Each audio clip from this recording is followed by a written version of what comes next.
اللہ عز و جلال جو ہم سب کے خالق و مالک ہیں، اس کا کتنا بڑا احسان ہے جو اس اللہ کے ساتھ سچا ہو جائے اور صرف زبان سے 5 گواہیاں دے دے، من شہد ان لا الہ الا اللہ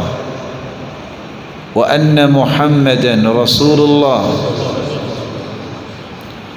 وان عیسی عبد اللہ ورسولہ وکلمتہ القاها الى مریم وروح منہ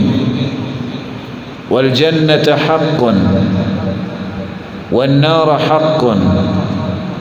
أدخله الله من أي أبواب الجنة 8 شاء۔ جو شخص گواہی دے دے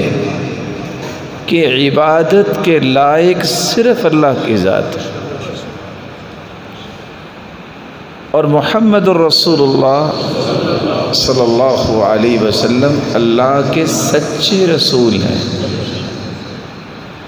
اور عیسیٰ علیہ السلام بھی اللہ کے پیغمبر ہیں، اللہ کا کلمہ تھا جس کا القاء کیا اللہ عز و جلال نے مریم علیہ السلام کی طرف۔ جنت بھی حق ہے جو مومنوں کے لیے بنائی گئی،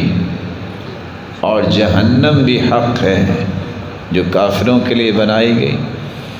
یہ 5 گواہیاں جو دے دیتا ہے، قیامت کا دن ہوگا، جنت کے 8 دروازے کھلے ہوں گے، رب تعالیٰ کی طرف سے یہ حکم ہوگا جس دروازے سے چاہتے ہو جنت چلے جاؤ۔ اللہ تعالیٰ یہ گواہی ہم سب کے نصیب میں فرمائے۔